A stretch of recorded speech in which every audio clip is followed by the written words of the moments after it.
ज्ञान बाँटै छी है मैया।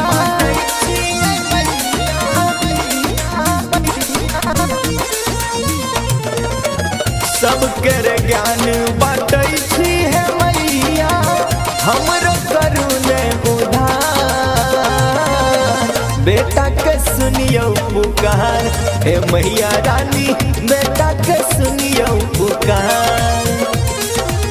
बेटा के सुनियो पुकार हे मैया रानी, बेटा के सुनियो पुकार। सबके ज्ञान बतै छी मैया, हमरो करू ने उधार। बेटा के सुनियो पुकार जय मैया रानी, बेटा के सुनियो पुकार जय मैया रानी, बेटा के सुनियो पुकार जय मैया रानी, बेटा के सुनियो पुकार।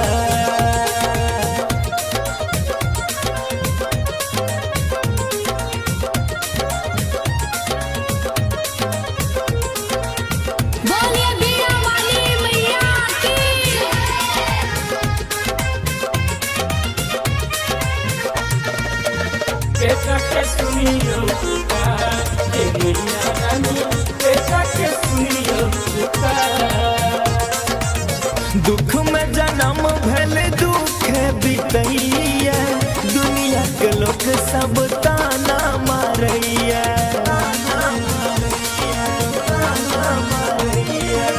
दुख में जन्म भेल दुख बितैया, दुनिया के लोग सब ताना मारैया। बेटा ही ज्ञान बुझै छिकिया, बेटा ही ज्ञान बुझै छिकिया, करियो ने अहाँ विचार। बेटा के सुनियो पुकार हे बीना वाली, बेटा के सुनियो पुकार। बेटा के सुनियो पुकार हे शारदे मैया, बेटा के सुनियो पुकार।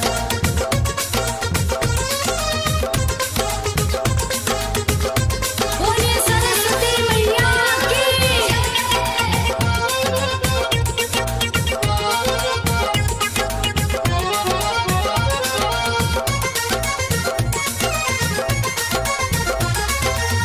पुत तक पुत मुदा माता में कुमाता, जग में छे सुंदर सबसे मैं बेटा के नाता।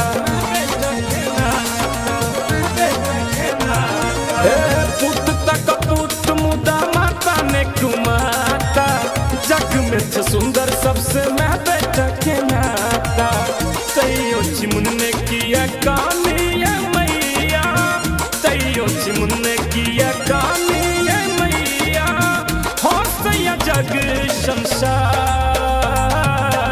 बेटा के सुनियो पुकार जय मैया रानी, बेटा के सुनियो पुकार जय मैया रानी, बेटा के सुनियो पुकार जय बीना वाली, बेटा के सुनियो पुकार।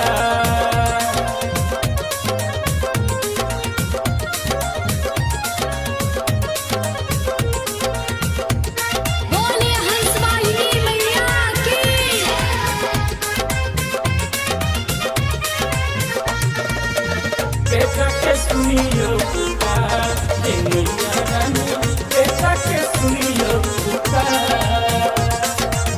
मूर्ख कालिदास के बनलो अहाँ ज्ञानी, बिनती सुनू ने मैया शारदा भवानी। मूर्ख कालिदास के बनलो अहाँ ज्ञानी, बिनती सुनू ने मैया शारदा भवानी। मधुबनिया करे गुणगान ये मैया, मधुबनिया करे गुणगान ये मैया। रक्स के करियो बेरा पार, बेटा के सुनियो पुकार हे बीना वाली, बेटा के सुनियो पुकार। बेटा के सुनियो पुकार हे शारदे मैया, बेटा के सुनियो पुकार। सबके ज्ञान बाँटै छी मैया।